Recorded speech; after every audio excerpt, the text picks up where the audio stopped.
Good morning, good afternoon, good evening, good night to all of you, depend on wherever you are around the world. And in this video, I would be sharing and speaking to you about how language as a way, how language shape our minds and also our world. Language as a way to shape our minds and our world is the idea that language plays a fundamental role in how we perceive and how we understand and how we interact with the world around us. And here it suggests that language is not merely a tool for communications but also as a powerful cognitive and cultural mechanism that is able to influence our thoughts and also influence our beliefs, and it influences our experiences, right? And that's why here I would like to share some key aspects for those of you who want to learn more about languages, right? And the first key aspects that I would like to share is about the cognitive influence. As we know here, language is deeply intertwined with human cognition, because the words and the structures in language shape the way we think, and also it shapes and how we process information. For example, some languages have specific words for concept that may not exist in other languages, affecting how speakers of those languages perceive and categorize the world, right? And that is what it means, cognitive influence. And the second general aspect is about world view and also culture. Here where language can reflect and reinforce cultural values and also norms and beliefs in societies. And here it helps create and share understanding of the world among members of a particular culture or community. So that's why the words we use to describe events, the word we use to describe emotions, the word we use to describe experience can reveal cultural attitudes and also cultural priorities, right? And the next aspect is about conceptualizations. So here language not only labels existing ideas and also and a concept, but also it influences how new ideas are formed. For example, the vocabulary that are available to us affect our ability to articulate and also to conceptualize complex thoughts, conceptualize emotions, and also it conceptualizes abstract notions, right? And that is the conceptualization. And the next one is about communication and social interactions. As we know, I do believe all of you have ever heard about communication and social interactions, and here language is the primary means of communication in human societies, because where the way we use language shapes our social interactions with other people, it shapes our relationships with others, and also it gives us the way how development of shared meaning within our community. All right, so that's why language here is one of the key aspects for communication and social interactions, right? And the next one is about perception and of reality. Here the language we speak it can influence how we perceive reality. Different language may have distinct ways or different ways of categorizing and describing the world, affecting how speakers view and interpret their environment or their surroundings, right? And that what it means, perception of reality.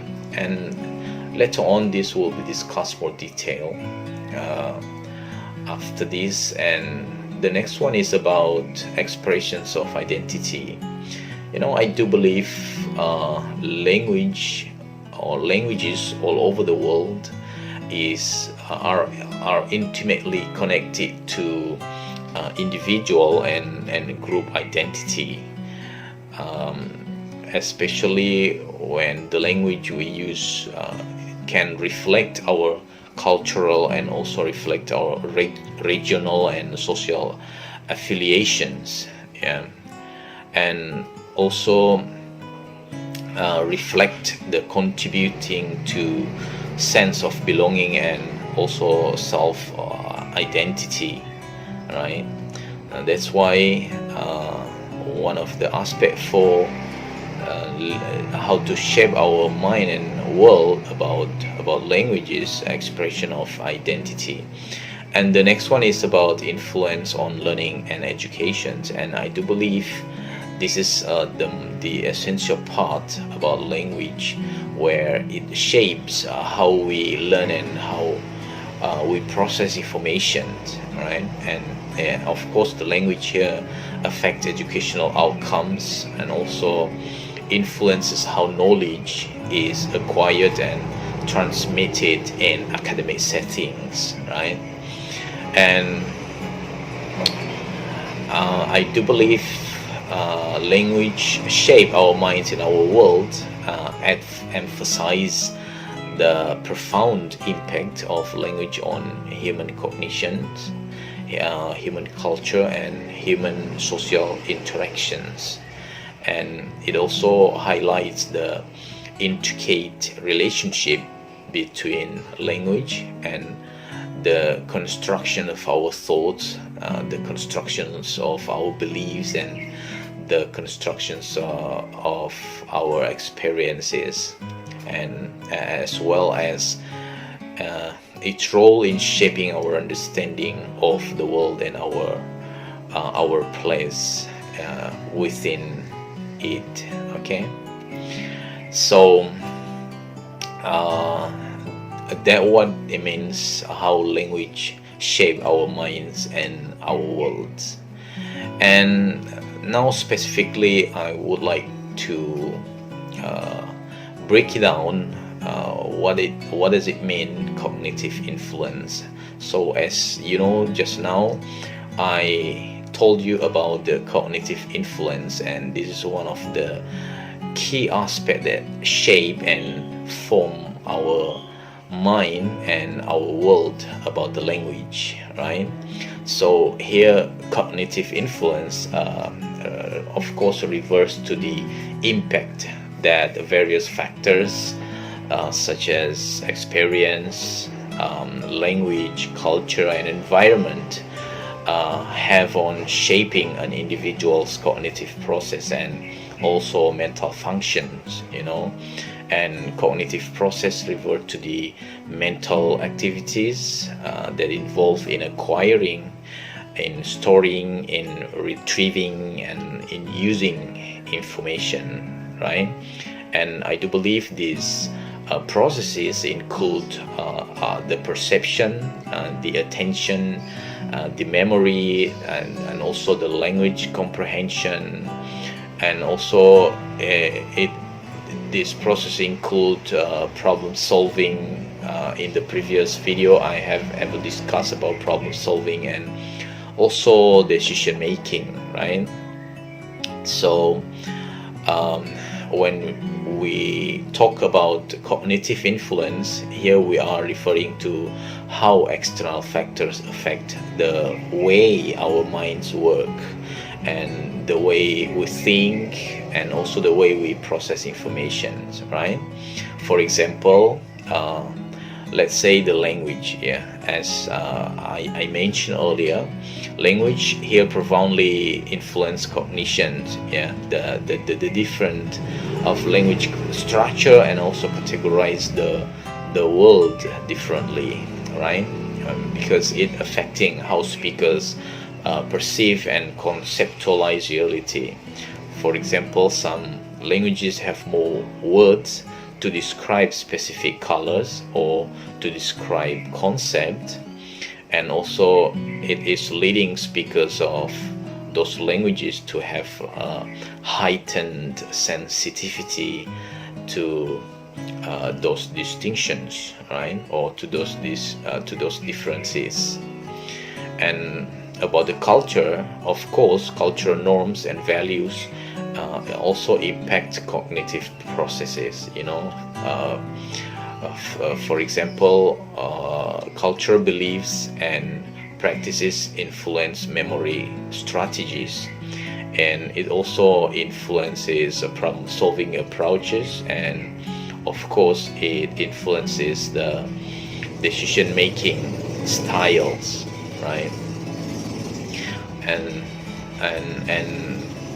the other one is about in education. Yeah, so language, culture, and education, of course, these cannot be separated, right? And the type of education and learning experiences a person undergoes or can influence their cognitive development, right? And here different educational approaches may foster different cognitive skills, of course, and also may foster thought patterns. Yeah. And the other examples about cognitive influence is for experience. Individuals or personal experiences and exposure to diverse situation can shape cognitive processes. Here, positive and negative life events, or learning opportunities, or an exposure to new ideas can all contribute to cognitive growth, and also contribute to cognitive change, right? That's the example in experience. And another example for cognitive influence is media and technology. And I do believe the use of various media and technology also can influence attention of span, memory, retention, information processing, such as frequent exposure to fast-paced media might impact the ability to sustain attention for extended periods of time, right? So that is the example in media and technology. And the example in socio-economic factors, for example, also can play a role in cognitive development. Here the access to resources, the access to educational opportunities, and also the access to supportive environments can significantly impact the cognitive abilities, right? And the next one is about cognitive influence. Of course, can be considered as a bi-directional process. Here, while external factors can influence cognition, and cognitive processes can also shape how individuals or how people perceive and how people interpret and how individuals respond to their environment, right? And of course, the relationship between cognition and external factors is complex and dynamic. right? So that's why understanding this interplay is crucial in various fields. For example, including in psychology, in linguistic, in education, and of course in neuroscience, right? So that's the cognitive influence about language that shape our minds, right? And what about the language that shape worldview and culture? So here, worldview and culture refers to the interconnection between an individual's or a group's worldview and also the broader cultural context in which they exist, right? And of course, these two concepts are closely linked and influence each other significantly, right? And I would like to invite you to explore each of this concept. Now let's see from the worldview. Worldview is a comprehensive framework of beliefs, comprehensive framework of the values, the attitudes, and also comprehensive framework of the assumptions that individuals or groups hold about the world, how they hold about the reality and their place in it, right? And here it serves as a lens through which people interpret and make sense of their experience and also other cultures and the events around them. And of course, the worldview shape perceptions. Worldviews also shape guide decision making, and also it shaped influence behavior, right? So for example, the components of a worldview here include the beliefs about metaphysics, right? The nature of reality, and also epistemology. And later on you can search what does it mean epistemology, but here it's about knowledge, how knowledge is acquired, and then it also encompasses ethics. Ethics means more to the principles, moral principles, right? And it also encompasses beliefs about cosmology. And cosmology here means the origin and the structure of the universe. So if you want to study more specific about cosmology, it means about the structure of the universe, and also about axiology, where here study about the values and the priorities, right? And other things about the worldview is cultural influence on the worldview. Here I do believe culture plays a crucial role in shaping individuals or persons' worldview. Here culture practices like traditions. Culture also practices rituals and also social norms in instill specific values and beliefs within people or individuals, right? And the shared worldview within the culture, of course, it helps create a sense of belongings, and also it helps create identity among the members or among its members, right? And that is about component of the worldview and also the cultural influence on worldview. So Another things we need to explore for a worldview and culture, and of course the culture itself. Uh, I do believe culture here refers to the shared patterns of behaviors, and also shared patterns of beliefs, values, customs, and the symbols that are passed down from one generation to another generations within particular group or society, right? And I think culture encompasses a wide range of aspects, right?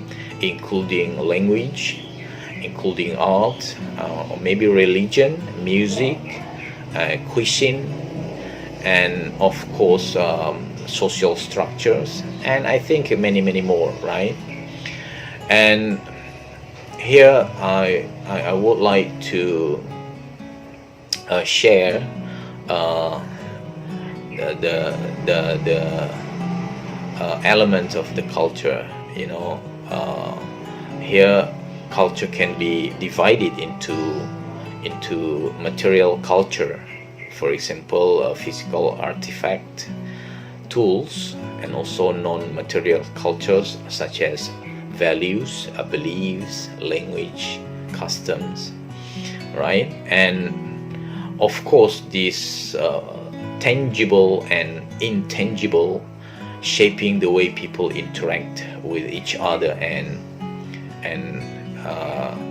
it shapes the way people interact with their environment, right?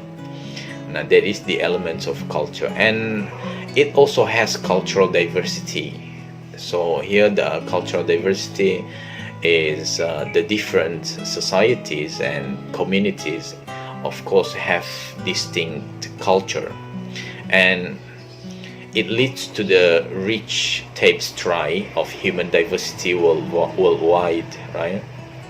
So here culture provides a shared framework for members of a group, and also promoting social cohesion and also cooperation, right? So that is about cultural diversity. And of course worldview and culture connections is also another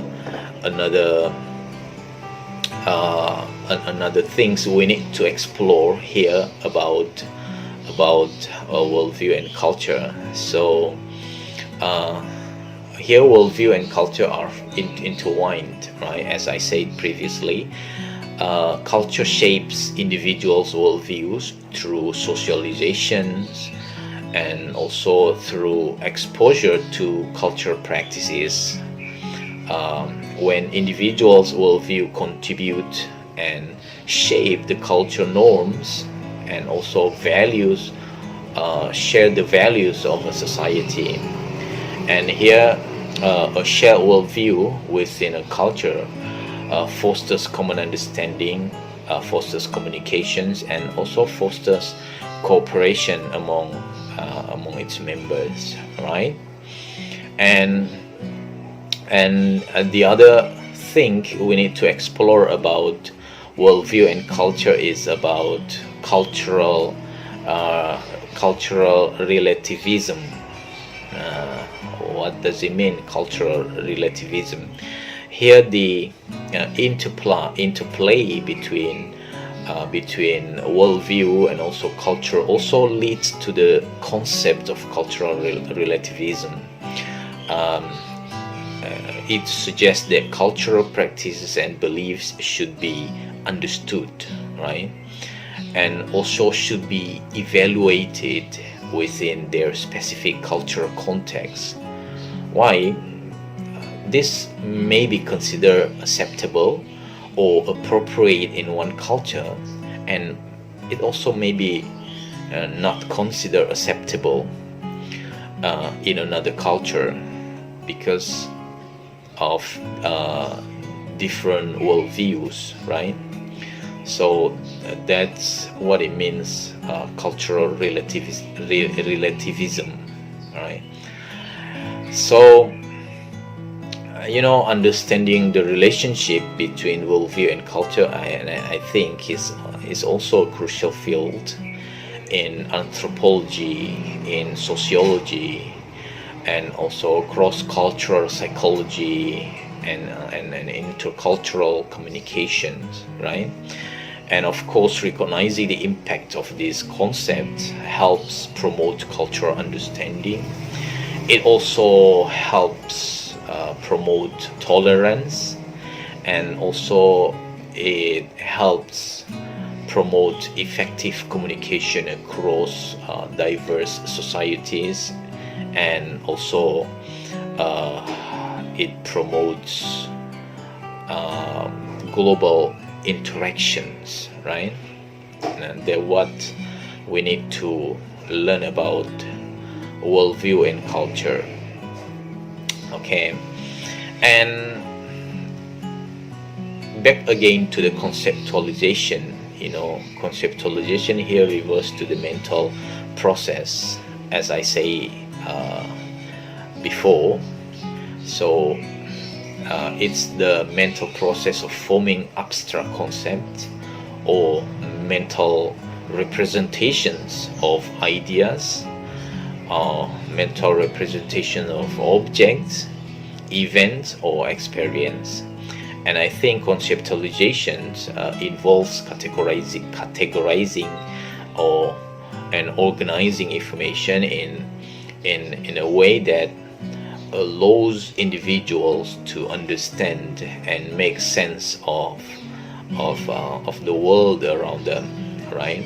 And here, key aspects of what I need to share for the conceptualizations about abstraction. Abstraction here means conceptualization that involve the essential features or characteristic of something, and also representing these features in general and non-specific way, right? So for example, when we think of the concept of a dog, right? Dog. So here we don't visualize a specific dog, but rather in the general characteristic shared by all dogs, right? And that what it means, features and or characteristic of something, and that's we call abstraction. And the other aspect is for conceptualization is categorization. Here categorization entails grouping similar objects, right, or similar ideas into categories based on shared attributes. For instance, we categorize animals into different groups such as mammals, birds, reptiles, the animals that live in different habitats, right? The one that live in water, on land, and so on. And also the way we categorize them based on their food, for example, or based on how they move, right? And this is what it means, categorizations, right? And of course it's based on their common characteristics, right? And the other aspect is about conceptualization is generalizations. So here conceptualization enables us to generalize, and it also enables us to apply our knowledge or understanding of a concept to different situations. Once we understand the concept of honesty, and of course we can apply it to various contexts and also various individuals, right? Now that's what it means, generalizations. And the other aspect is about language and thought. So here, for the conceptualizations of language and thought plays a crucial role in a process of conceptualizations, because the words and language structures here allow us to represent, and also it allows us to communicate abstract concepts and also ideas to others, right? Now that's the aspect of the language and thought. And the other aspect is about metaphors and analogies. So here, metaphors and analogies are also considered as cognitive tools that aid in conceptualization, because metaphors and analogies help us to understand the new or complex ideas by relating them to familiar concepts, right? And then we here also have complex concept. So here in conceptualization, it allows us to grasp complex ideas or abstract notions that may not have concrete, may not have tangible manifestations. For example, freedom, justice, or democracy, right? And they are concepts that cannot be directly perceived, but can be conceptualized and also can be understood, right? And that's what it means, complex concept. And also we have here the aspect of learning and knowledge formation. In conceptualization, here is fundamental to the process of learning and also to the process of knowledge acquisition, right? It involves assimilating new information into existing cognitive frameworks or into constructing new mental representations, So that's what it means, learning and knowledge formations. And the last aspect that we need to understand for conceptualization is about cognitive flexibility. So here, individuals or people with strong conceptualization skills, of course, they can think flexibly, and also they can adapt their knowledge and understanding to different contexts and different situations and conditions, right? So that's what it means, cognitive flexibility in the aspect of conceptualizations. So what I mean here is conceptualizations is a cognitive process, and of course it underlies our ability to think, to give the reason, to communicate, and of course to learn, right? And also conceptualizations helps us or allows us to organize a vast amount of information, and also it helps us organize experiences into coherent mental structures. It also helps us to navigate and comprehend the complexities of the world, right?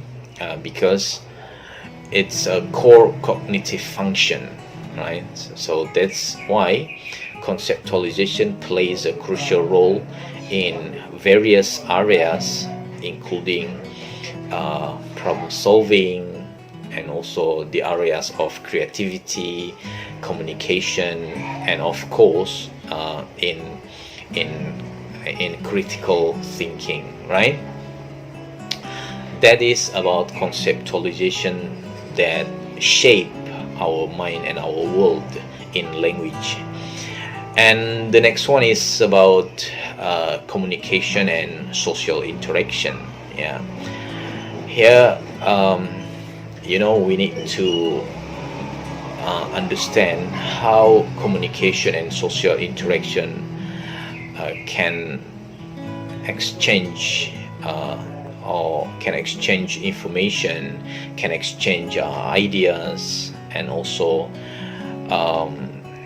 reverse to the exchange of emotion and intentions between individuals or between people or groups within a social context, right? And of course, this process are vital for human interactions and also are essential for building relationships and also conveying messages, and also it helps us to understand one another. All right, and let's explore more about this concept, right? So let's start by communication.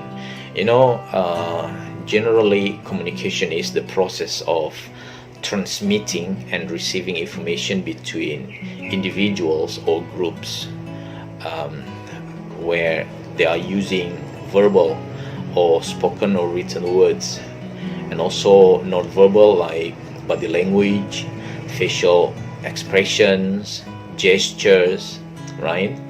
That's what it means. And communication also involves encoding a message by the sender, and also decoding the message by the receiver, right? So of course effective communication is also crucial for sharing thoughts, and then sharing feeling, sharing ideas, as well as for resolving resolving the conflict or the problems, and also building meaningful connections with other people or other individuals, right? So that's what it means, communication. And here communication also can be categorized in four categories.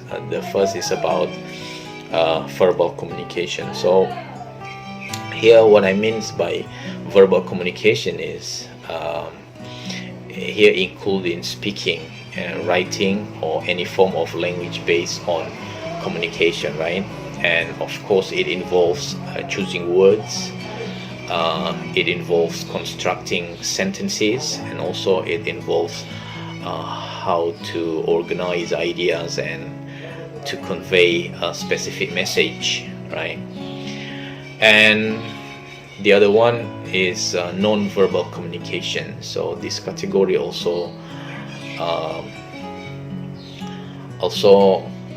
one of the most important thing we need to learn in communication, non-verbal cues such as facial expression, eye contact, posture or gestures, tone of voice, and also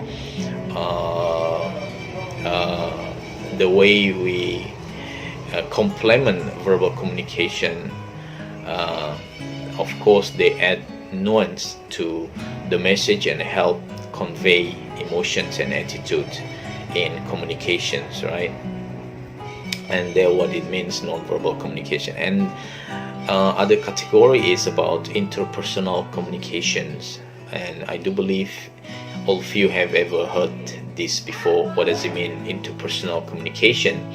And of course this occurs in one-on-one interactions, when you are doing dialogues or conversation in pairs, and it is characterized by direct and a personal communication between individuals, right?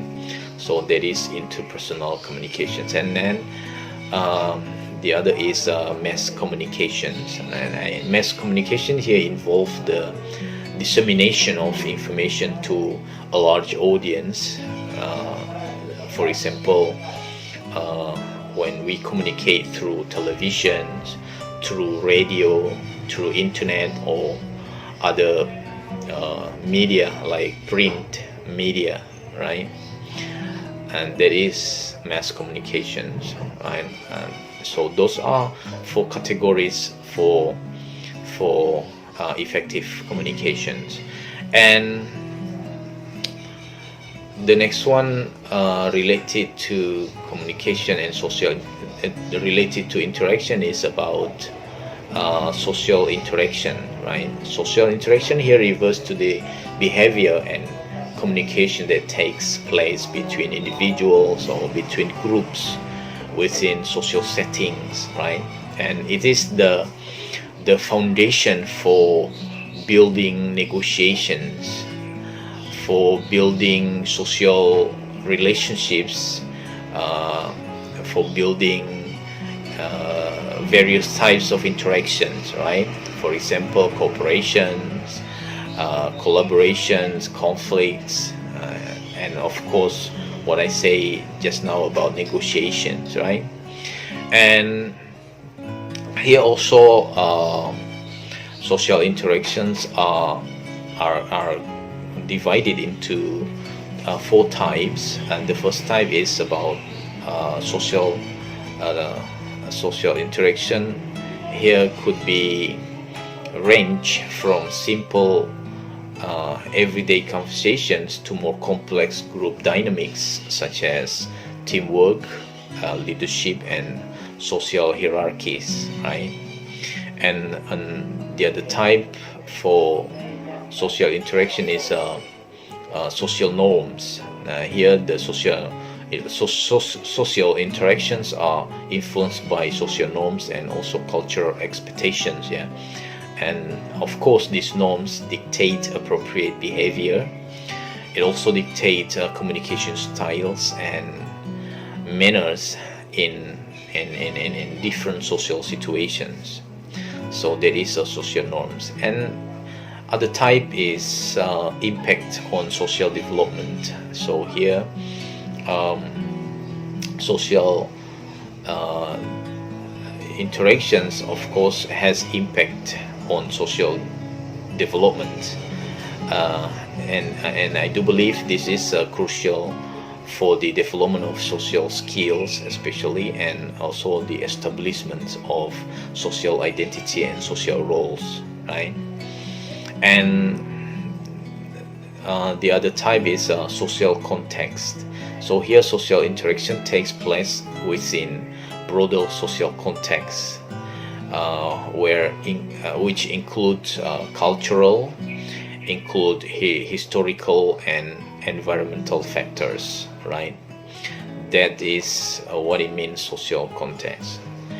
So that's what it means, communication and social interaction that shape our mind and shape our world.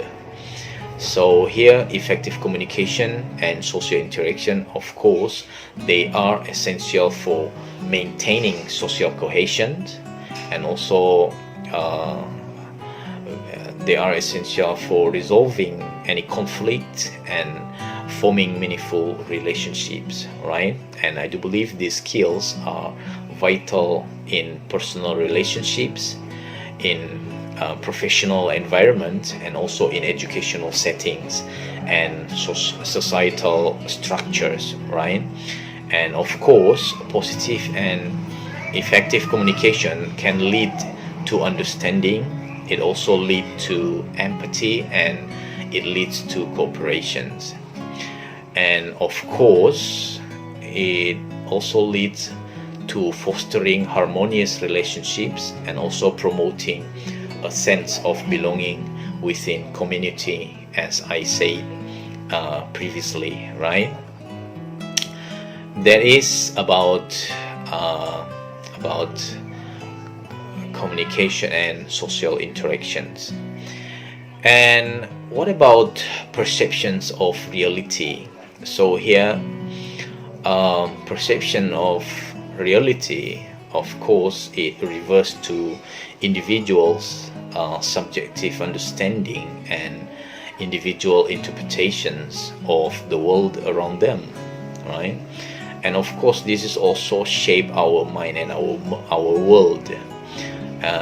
Perception of reality here involves how people perceive and make sense of their experiences, right? And then also it makes sense of the information they receive through their sense, and also make sense the event that unfold in their lives, you know. And here I would like to discuss also to you about the aspect of perceptions of reality. And I think the first aspect that need to be understood here is about subjectivity. So what does it mean, subjectivity? And here, you know, perception of reality is subjective. You know why? Because it is shaped by an individual's unique cognitive process. It is also shaped by the beliefs of individuals. It also shaped by the attitude of individuals, and it also shaped by the past experience of the individuals or the people. So here, let's say two people may perceive the same event differently based on their individual perspectives, right? So that is what it means, subjectivity. And also we have another aspect, sensory input. So here, you know, in perception of reality, it is influenced by the sensory information we receive from the environment through our sense. We have the sense of sight, the sense of hearing, the sense of touch, the sense of taste, and the sense of smell. And of course, our sense provides us with the data about the external world, and also it provides us our brain process and interpret the information to create a coherent perceptions of reality, right? So that is the sensory input. And the other aspect about perception of reality is selective attention, right? So here, what do I mean by selective attention is, here we may focus on certain aspects of a situation, you know, while ignoring others. But you know, selective attention can be influenced by personal interest, right? It also can influence by emotions, and it can be influenced by the relevance of the information to the individuals or to the people, right? So that's why here selective attentions are of course one of the most important aspect in perception of reality. And the next one is about cognitive filters. Before we discuss about the cognitive, but here more specifically, more specific in cognitive filters, you know, here the brain uses cognitive filters to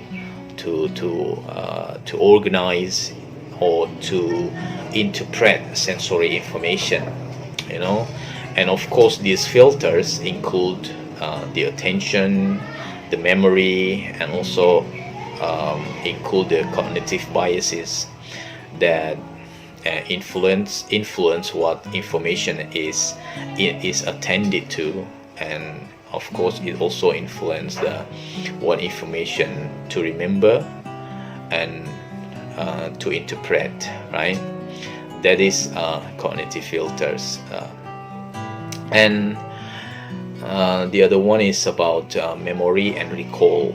You know, everybody or individuals have their own past experience, and memories. And of course, this can shape uh, their or our perception of the reality. We may interpret current events based on our last experience, or based on our memories, and also based on our past knowledge, right? And that is what it means, memory and recall, in the perception of reality. And the next aspect is about cultural and social influences. So here, what do I mean by cultural and social influences? Is about culture, social norms, and before we also discuss about shared beliefs within the society. And of course, this can also impact how individuals perceive the reality, right? And cultural differences also can lead to varying perceptions of the same event, or the same situation, right? So here, that what it means, cultural and social influences. And the next one is about cognitive schemas, right? This aspect, of course, related to mental frameworks or models, and this can affect how we interpret and how we organize the information. Schemas influence how we categorize, and also schemas influence how we interpret and we respond to stimuli in the world, right? And that what it means, cognitive schemas. And the other one is about constructivism. Yeah. I do believe you have ever heard what does it mean, the theory of constructivism. Here it persists that individuals actively construct their understanding of reality based on their experiences. It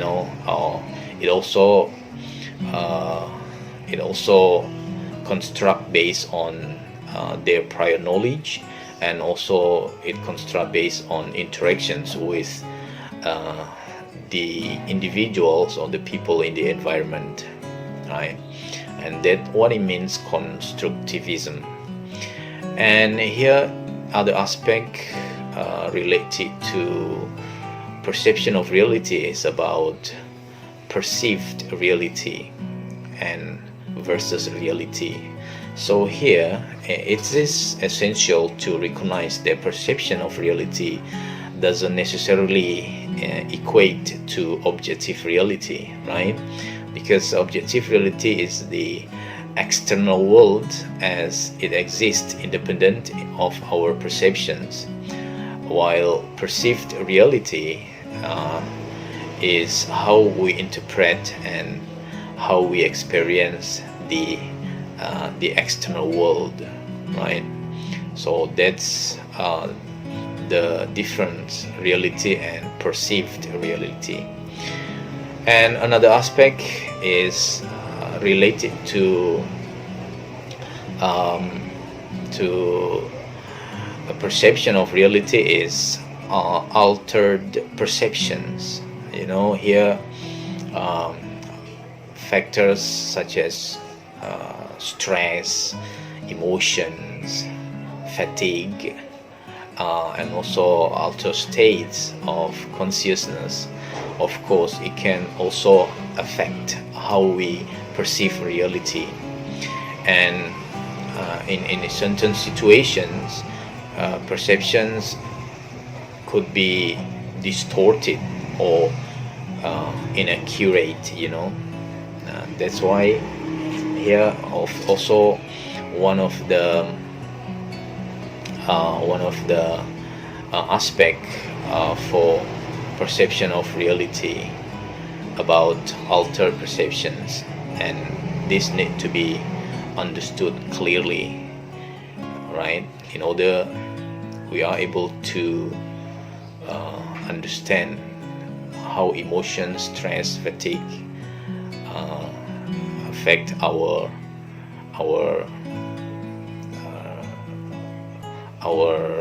understanding for perception of reality, right?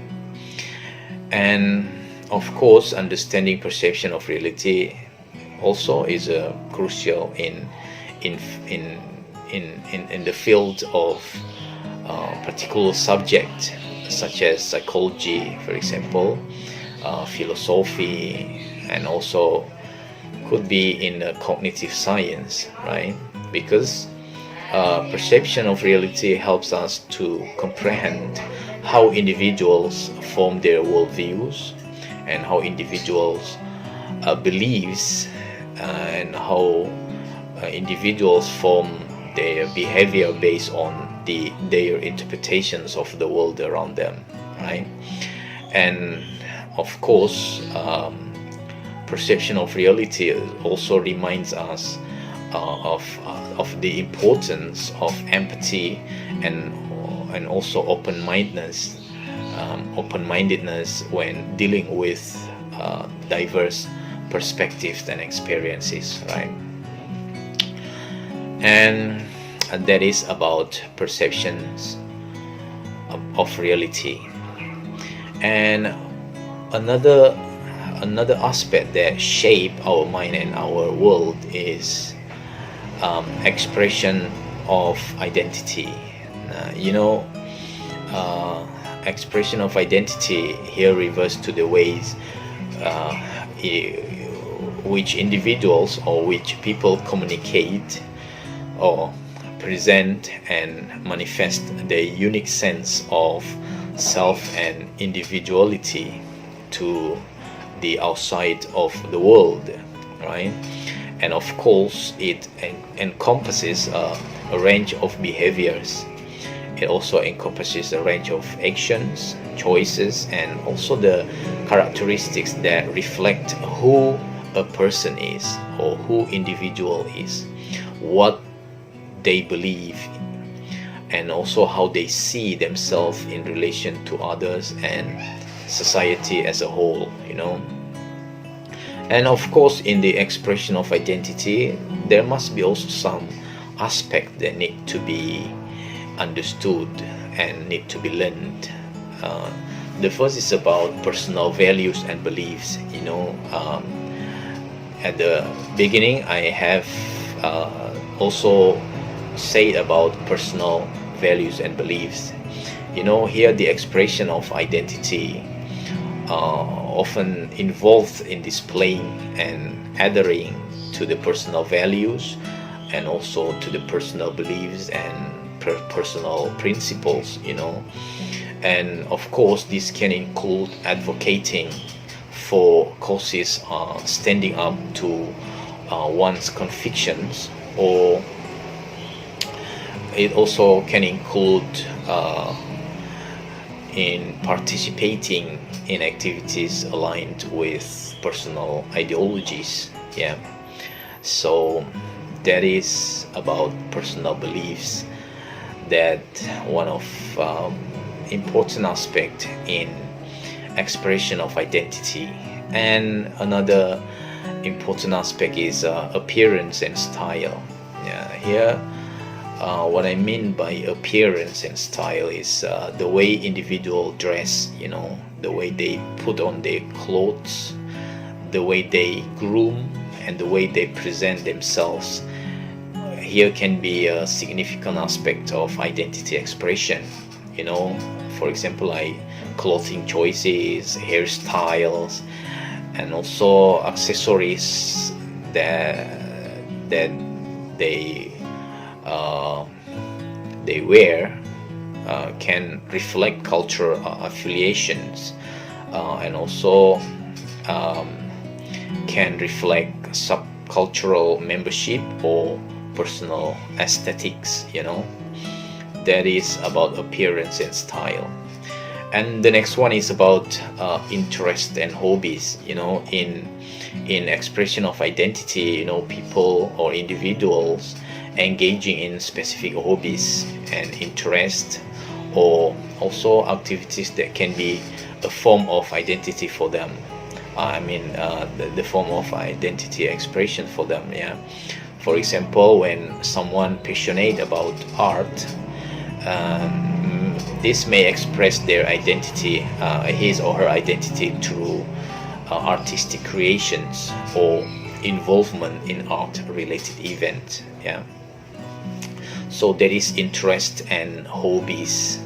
And another aspect for expression of identity is social interactions. Yeah, before I have also talked about this, how individuals interact with others, and also the roles they take in a social setting can be an expression of their identity. And of course this includes their communication styles, yeah, how they communicate to others, and also the level of assertiveness, and also the level of the relationship they form, how close they relate to, or to each other, or how close they interact to each other in societies.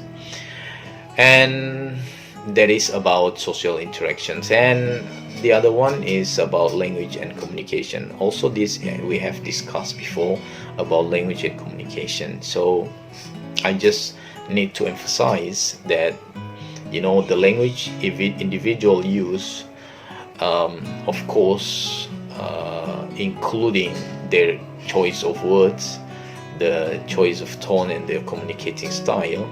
Of course this can reflect the aspect of the identity, right? And also can be seen in the examples of the cultural background, and also educational background, and group affiliations, right? That is about language and communication.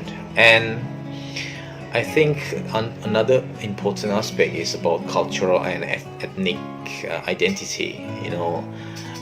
And before I have said and talk about cultural, but about the ethnic identity, of course, these expressions of culture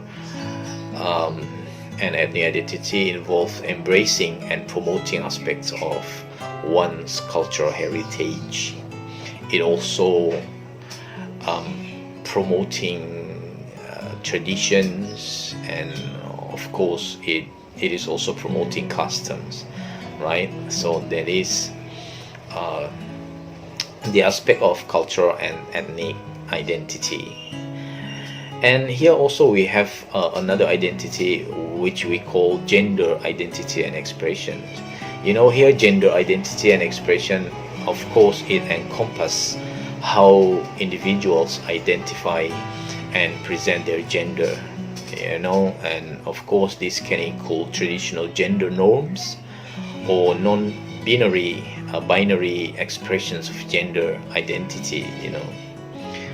And also another aspect for the expression of identity is sexual orientation. Now here the expression of sexual orientation involves being open about one's sexual attractions and relationships. Yeah. And here also we have like online presence. In the digital age nowadays, yeah, individual may use social media and also online platforms to express their identity.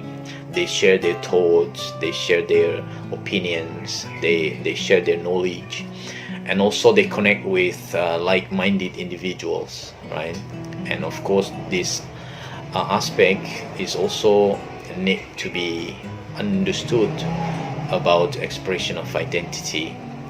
And then other key aspect is artistic and creative outlets. Art, music, writing, and other creative forms. Of course, this can be a powerful means of expressing personal identity and emotions, because they can help the individual or the people to build their identity in innovative way. So that's why artistic and creative outlet is really, really important and aspect in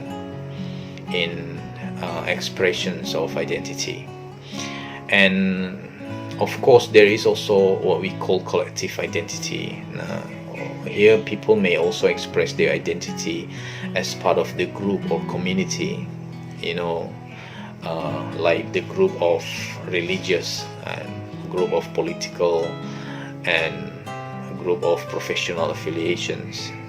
So they can be identified as collective identity,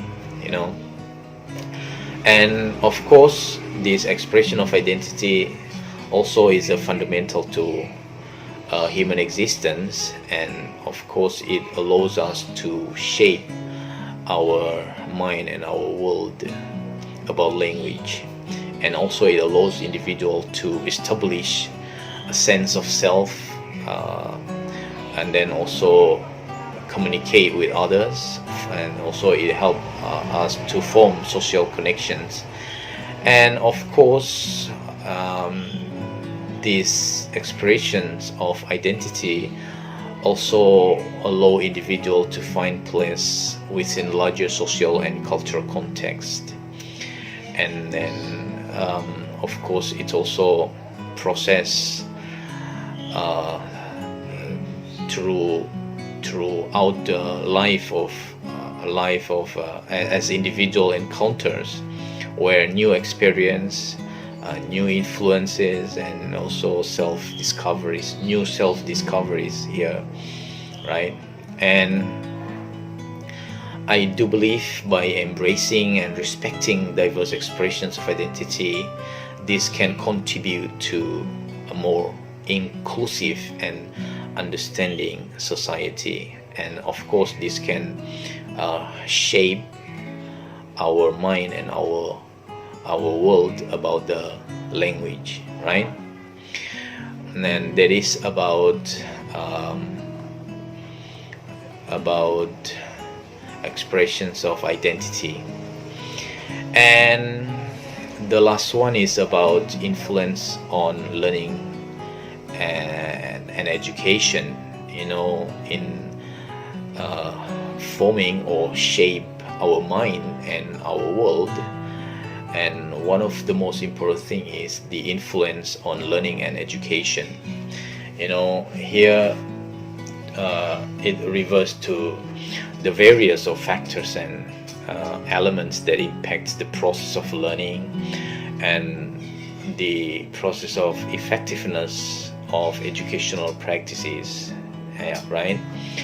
And of course, these influences can come from internal and also from external sources, and play a crucial role, of course, in shaping how individuals acquire knowledge, how individuals develop their own skills, and how individuals engage in educational activities, and there are some key influences on learning and education. The first is about teaching methods and pedagogy, and the instructional approaches used by educators, by teachers, by lecturers, or by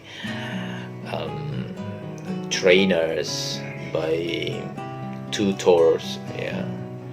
Of course, it's based lecture-based teaching, and also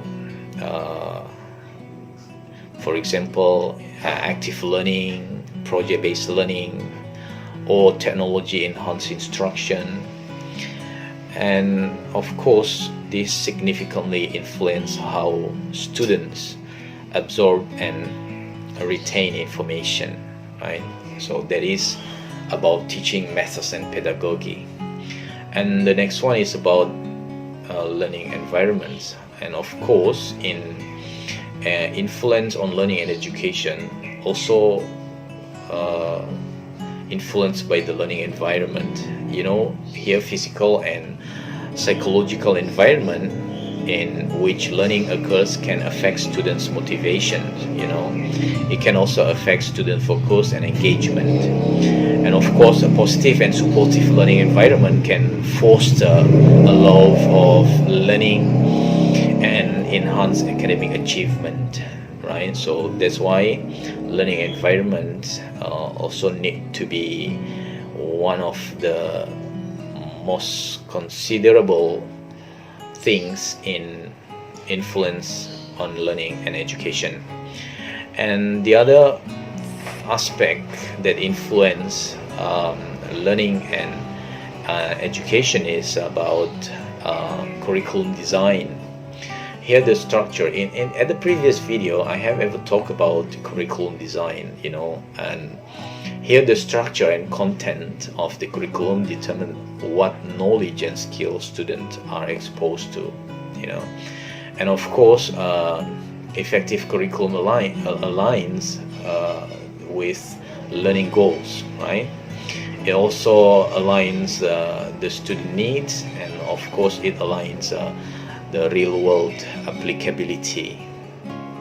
And then the other aspect related to the influence on learning and education is student engagement. Here students who are actively engaged in their learning and usually tend to have better academic outcomes.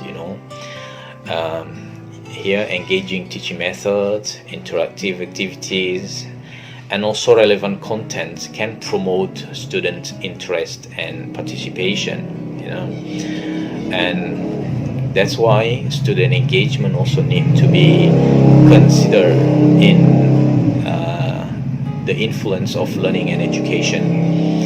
And in the other aspect that influence learning education is individual learning styles. Here students have diverse learning styles, such as visual and also auditory, kinesthetic, reading, writing preferences, and of course also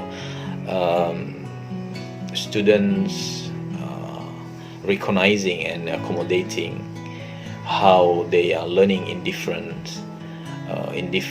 styles can be optimized through experiences learning. That is about individual learning styles. And of course before we have ever also discussed about cognitive development. Here learning is influenced by the cognitive abilities and development stage of learners. As a student mature, usually their cognitive capacities evolve, and then their also cognitive capacities also affecting how they process information and how they approach their learning tasks. That is about cognitive development. And also here it could be influenced by in education and learning, influenced by motivation and goal setting. Of course students' motivation plays a significant role in learning, right? Students who are intrinsically motivated usually tend to be more eager to learn and persist in challenging tasks.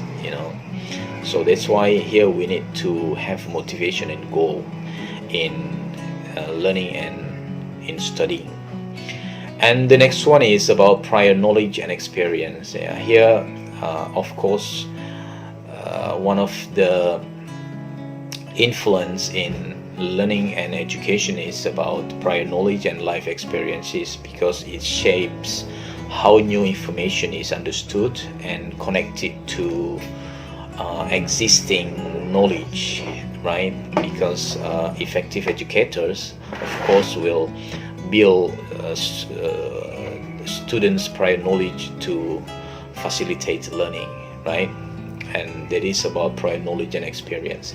And the next one is about the influence of learning and education is about technology and educational resource.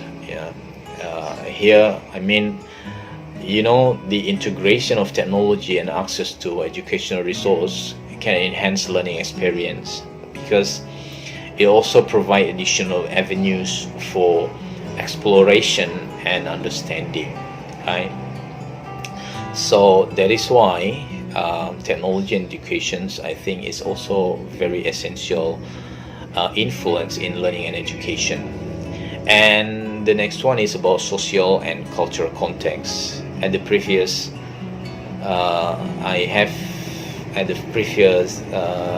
discussion, I have talked social and cultural context, and of course in the process of learning and also in education, this could be influenced by the context in which students learn, influence their values, their beliefs, and their attitude towards the education, right? And of course, culturally, it is relevant. Teaching practices can foster a more inclusive and equitable learning environment. And here the assessment methods, and of course also timely feedback, are another influence for the learning and education, because they are critical for measuring student progress and providing guidance for improvement. And of course, the things that influence the learning and education is about home and family support. Here the support and the involvement of parents and also caregivers at home, of course, can positively impact the students' academic performance and motivation to learn, right? So that's why we also need to cooperate, and also we need support from the family to support the students in learning and in education, right? Okay, so those are the things that shape our mind and our world about the language.